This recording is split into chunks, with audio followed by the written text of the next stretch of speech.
In 1975, a 24-year-old Kodak engineer named Steve Sasson built something that had never existed before. It was a camera that didn't use film. It captured an image, a black and white image of a lab technician, onto a cassette tape, and it took 23 seconds to do it. The image was rough. The device weighed 8 pounds. It was the size of a toaster. And it worked. Sasson brought it to his managers. He showed them what he'd built.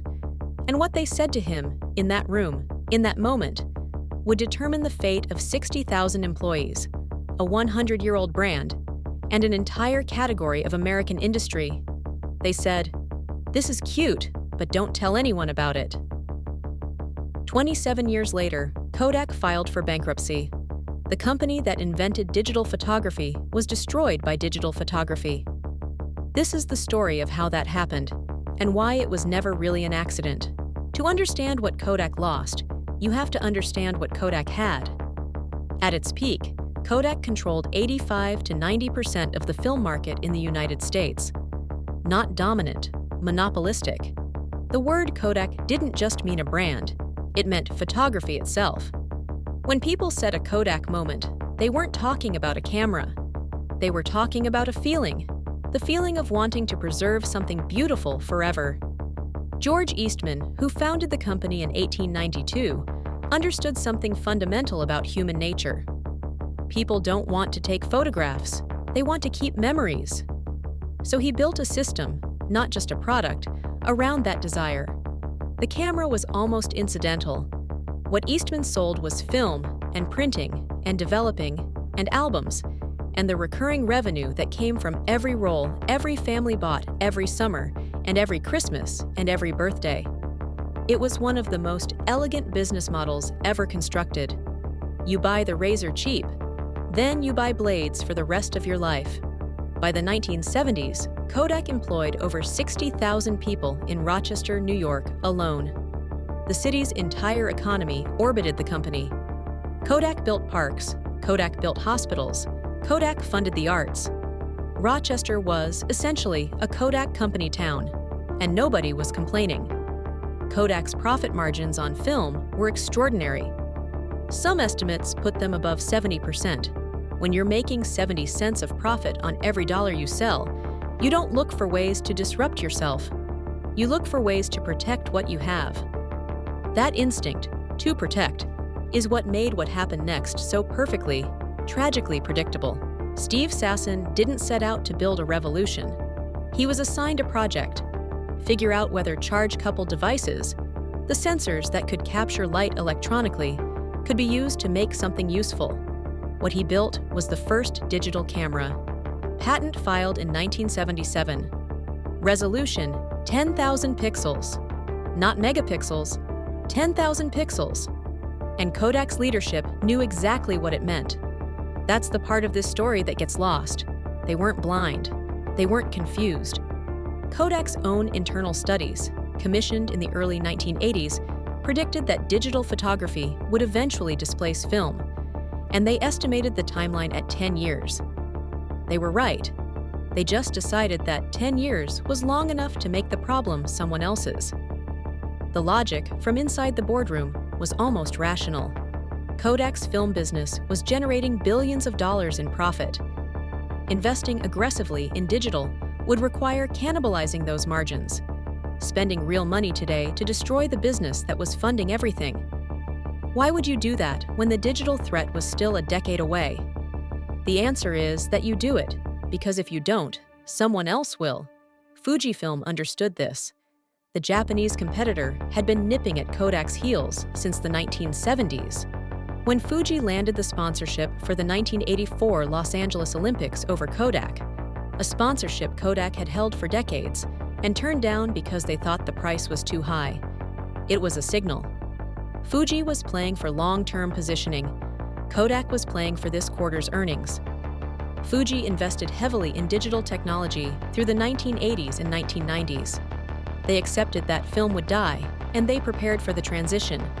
Kodak accepted that film would die, and they tried to slow it down. Through the 1980s and into the 1990s, Kodak wasn't standing still. To anyone watching from the outside, They looked like they were responding. They launched the disc camera. It failed. They developed the photo CD in the early 1990s, a system to digitize photos onto compact discs.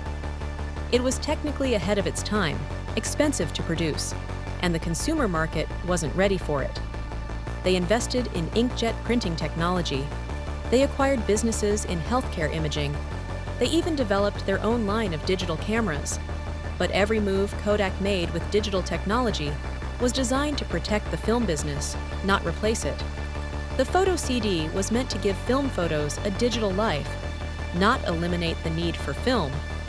Their digital cameras were aimed at the professional market where margins were higher, not the consumer market that was about to explode. This is the trap that every dominant company falls into. When your core business is generating enormous profits, every new initiative gets evaluated against that benchmark. Digital cameras that make a 20% margin look like failures compared to film that makes a 70% margin. So you underinvest, you underprice, you undercommit. And then the consumer market shifted anyway. By the late 1990s, digital cameras were becoming affordable. By 2000, they were everywhere. By 2004, digital camera sales surpassed film camera sales for the first time.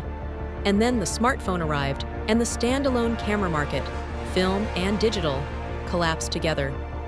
Kodak had seen every one of these developments coming.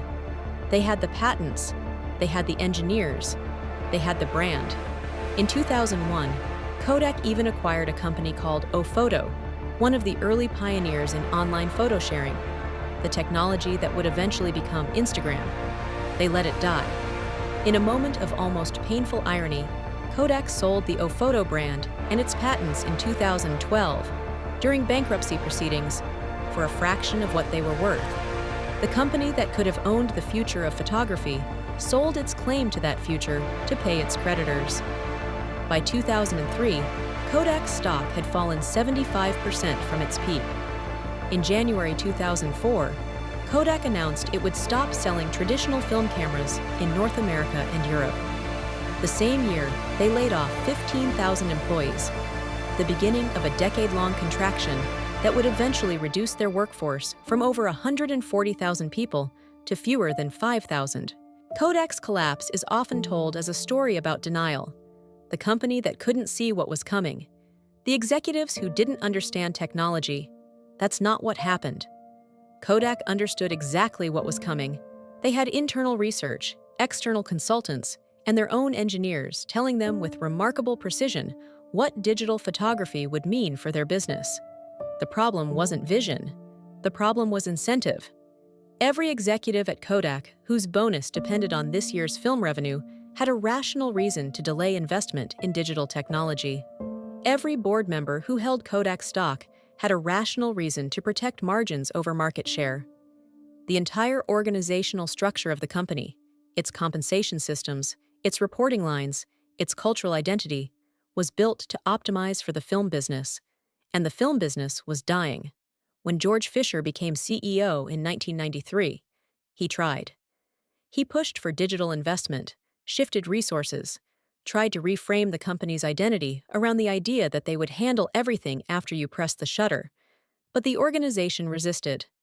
The middle managers who ran the film business had power, budgets, and influence.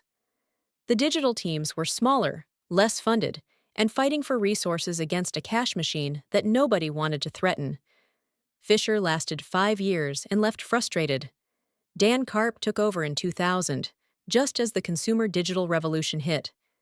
He presided over the layoffs, the restructuring, the endless attempts to find a profitable digital strategy. Kodak tried printers. They tried medical imaging. They tried a subscription service. They tried licensing their patent portfolio, which was enormous and valuable, to generate revenue. Nothing worked at the scale they needed. The fundamental math was brutal. Film had been a business with 70% margins. No digital business Kodak could credibly enter was going to match that. They were trying to replace a river of profit with a collection of streams, and the arithmetic never added up. Kodak's collapse is not the story of a company that failed to see the future. It's the story of a company that saw the future clearly, decided the cost of building it was higher than the cost of losing to it, and lost. Steve Sasson's digital camera sat in a Kodak drawer for years, not because no one understood what it was, but because everyone understood exactly what it was and what it would cost them. The lesson of Kodak isn't that you should be more innovative. It's this: when protecting what you have becomes more important than building what comes next, you've already lost. You just don't know it yet. Kodak had the patents, the people, the brand, and the knowledge.